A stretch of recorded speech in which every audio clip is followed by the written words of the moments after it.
આપ સર્વોને હેતપૂર્વક જય શ્રી સ્વામિનારાયણ।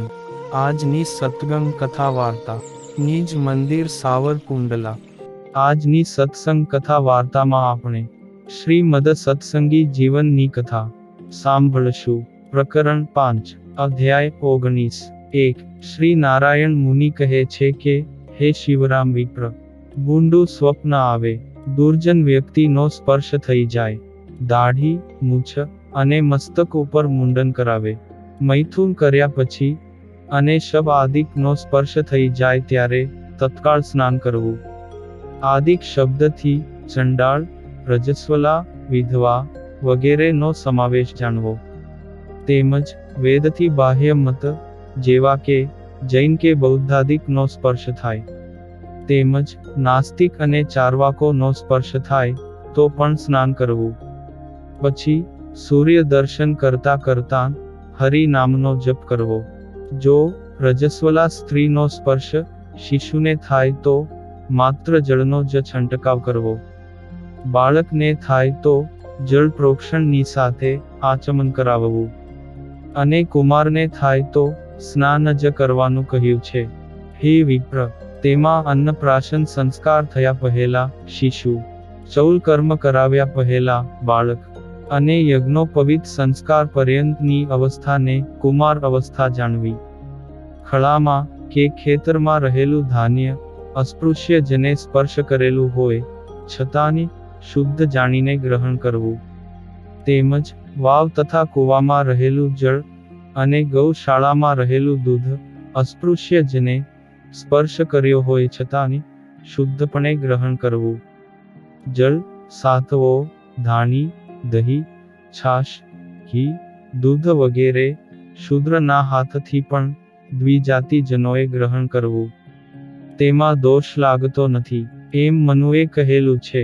આમ આપતકાળના સમયે જાણવું। ધોબીના હાથથી ધોયેલા વસ્ત્રો દુકાનમાં વેચવા માટે ટોપલામાં ભરી રાખેલા ધાન્યાદિક પદાર્થો અને માધુકર વૃત્તિથી ભિક્ષામાં મળેલું પકવાન જો સાક્ષાત ચાંડાલે સ્પર્શ ન કર્યો હોય તો પણ જળના પ્રોક્ષણ માત્રથી શુદ્ધ થાય છે। તેમાં ભિક્ષાન જો અસ્પૃશ્યના સ્પર્શથી રહિત હોય તો જ પ્રોક્ષણ માત્રથી શુદ્ધ થાય છે, પણ અસ્પૃશ્યના સ્પર્શવાળું હોય તો શુદ્ધ થાય નહીં। અંત્યજોના સ્પર્શવાળા ધાન્યોની વાયુથી શુદ્ધિ થાય છે, અને તેમને સ્પર્શેલા ઘી આદિકની શુદ્ધિ અગ્નિમાં તપાવવાથી થાય છે, અને હાથી દાંત તથા મૃગચર્મની શુદ્ધિ કાળ દીર્ઘતાથી જે પ્રમાણે ગંધ લેપ ન રહે તે દ્વારા થાય છે। યજ્ઞપાત્રોની ગરમ જળથી શુદ્ધિ થાય છે। કાષ્ઠ, સૂતર અને સુતરાઉ વસ્ત્રોને અપવિત્રનો સ્પર્શ થતા જળથી શુદ્ધિ થાય છે।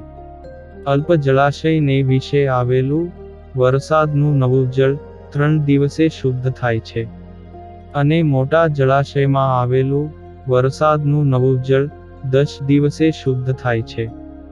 જો અન્ય વાવ, કૂવા આદિકના વિકલ્પનો અભાવ હોય તો તે વરસાદનું નવું જળ બીજા દિવસે જ શુદ્ધ થયું જાણીને ઉપયોગ કરી શકાય છે। પહેલા લીંપણને ખોદી ઉખેડવાથી, જળનું સિંચન કરવાથી અને ફરી લીંપવાથી ઘરની શુદ્ધિ થાય છે। અપવિત્ર પદાર્થોના સંસર્ગવાળું ઘર માટીએ યુક્ત જળ વડે તેની ગંધ કાઢી નાખવાથી શુદ્ધ થાય છે। ઊનની કામળી, રેશમી વસ્ત્ર, પર્વતીય બોકડાના રૂવાડા માંથી બનાવેલો કામળો, વલ્કલ, ક્ષૌમ અતલસના તંતુઓમાંથી બનાવેલા વસ્ત્રો અને બહુમૂલ્યવાળા વસ્ત્રો આ સર્વે પવનથી, સૂર્યના તાપથી તથા જળના છંટકાવથી શુદ્ધ થાય છે। તળાઈ, ગોદડું, ઓશિકું અને કસુંબી રંગથી રંગેલા વસ્ત્રો તડકામાં સૂકવવાથી અને વારંવાર હસ્ત વડે માર્જન કરવાથી તથા જળના છંટકાવથી શુદ્ધ થાય છે। જો અધિક મેલું હોય તો જળથી શુદ્ધ થાય છે। તાંબાની શુદ્ધિ આંબલી કે લીંબુથી થાય છે। કલઈ અને શીશાની શુદ્ધિ ક્ષારથી થાય છે। કાંસાની શુદ્ધિ ભસ્મથી થાય છે। જ્યારે પિત્તળની શુદ્ધિ માટી સાથે જળથી થાય છે. જો કાંસાનું પાત્ર સુરા કે મૂત્રાદિકના સ્પર્શવાળું ન હોય તો માત્ર ભસ્મથી શુદ્ધ થાય છે, પરંતુ જો સુરાદિકના સ્પર્શવાળું હોય તો અત્યંત ઘસવાથી શુદ્ધ થાય છે. તાંબાનું પાત્ર જો માંસના સંસર્ગવાળું હોય તો અગ્નિથી શુદ્ધ થાય છે, નહીં તો લીંબુ કે આમલીથી શુદ્ધ થાય છે. જે કાંસાનું પાત્ર ગાયે સૂંઘેલું હોય, ચાંડાળાદિકના સ્પર્શથી દૂષિત થયેલું હોય અને શૂદ્રનું ઉચ્છિષ્ટ હોય તો તેને 10 વખત ક્ષારના જળ વડે ધોવાથી શુદ્ધ થાય છે. મોટા ધાન્યના ઢગલાને કૂતરા કે ભૂંડ આદિક પ્રાણીએ દૂષિત કર્યા હોય તો તેનો અગ્રભાગ કાઢી બાકીના ઢગલાને જળ વડે પ્રોક્ષણ કરવાથી શુદ્ધ થાય છે. રજ, અગ્નિ, અશ્વ, ગાય, છાયા, કિરણો, હિમજળના બિંદુઓ, પૃથ્વી, વાયુ, નદી આદિકનું જળ, માખી, વાછરડું, બાળક આદિકના સ્પર્શથી પણ દૂષિત થતા નથી. દર્ભ, કાળિયાર મૃગનું ચર્મ, મંત્ર, ગાય, અગ્નિ, બ્રાહ્મણ અને તલ એ તો એકવાર ઉપયોગમાં લીધા પછી પણ નિર્માલ્યતાના દોષને પામતા નથી. તેથી તેનો કર્મમાં ફરી ફરી ઉપયોગ થઈ શકે છે. દર્ભનો પિંડદાનમાં વિનિયોગ કરે પછીથી તે નિર્માલ્ય દોષને પામે છે.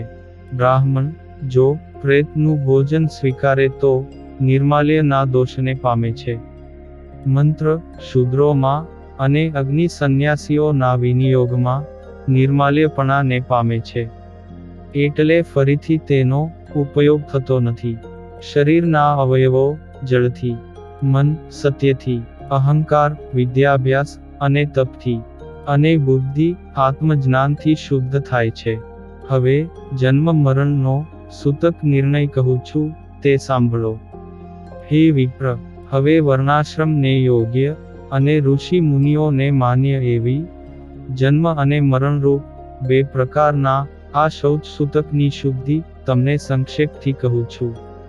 પુત્રનો જન્મ થાય ત્યારે પિતાએ વસ્ત્રે સહિત સ્નાન કરવું અને તે નિમિત્તે પિતાએ 10 દિવસ સુધી સૂતક પાળવું અને ત્યાં સુધી તે સંધ્યા વંદનમાં અનધિકારી સિદ્ધ થાય છે.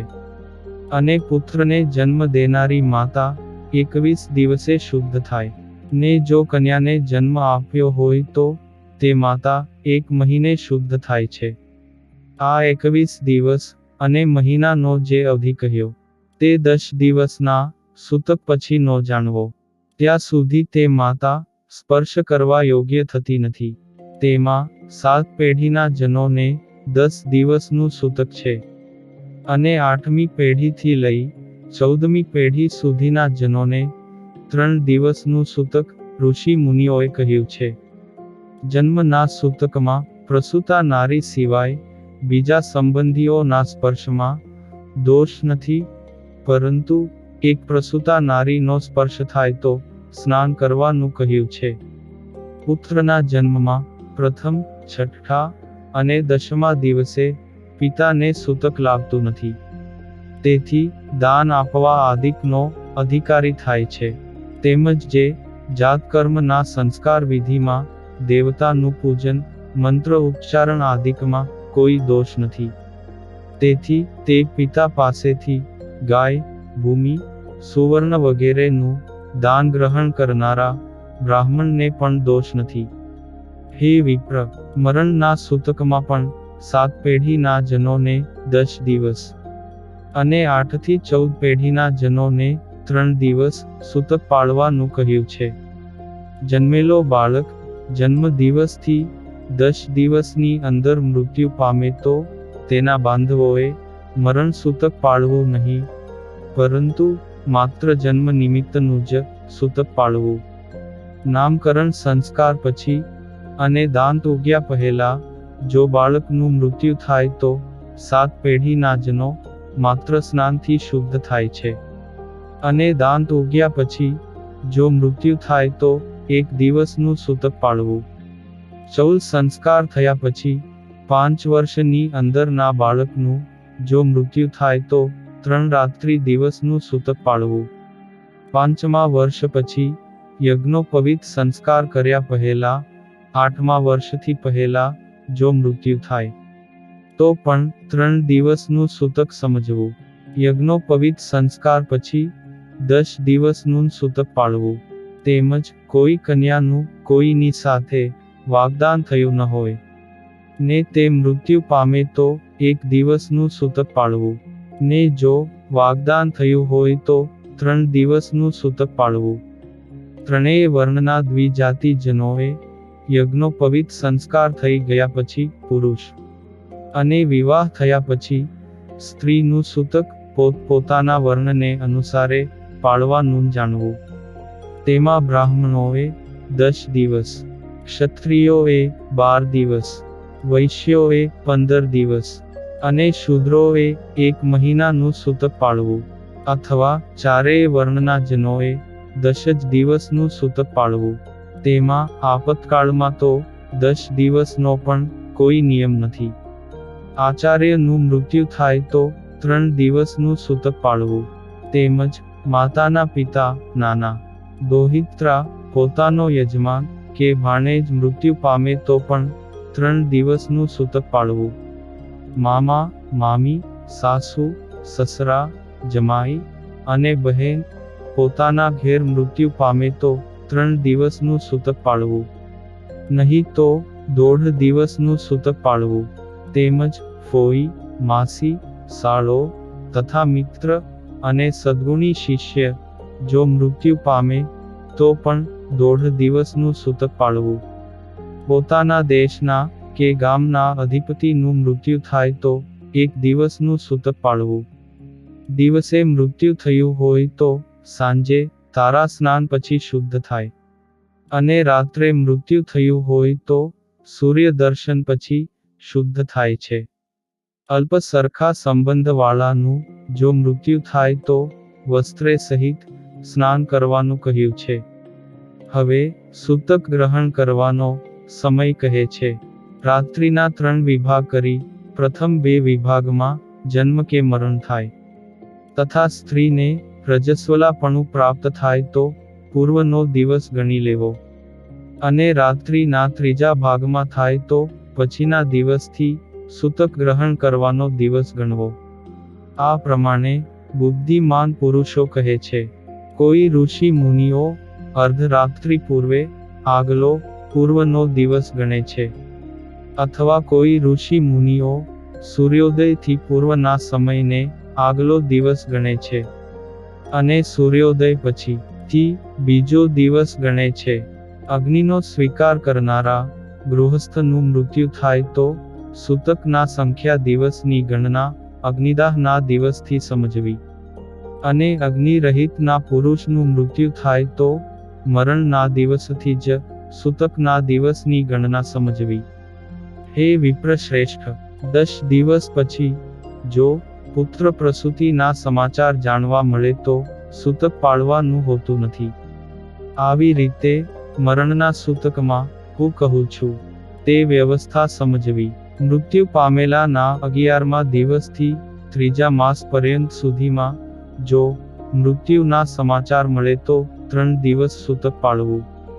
4થા માસથી આરંભી 6ઠા માસ પર્યંત જો મૃત્યુના સમાચાર મળે તો 1.5 દિવસ અને 7મા માસથી આરંભી 9મા માસ પર્યંત જો સમાચાર મળે તો 1 દિવસ અને તેના પછી સમાચાર મળે તો સ્નાન માત્રથી શુદ્ધિ થાય છે.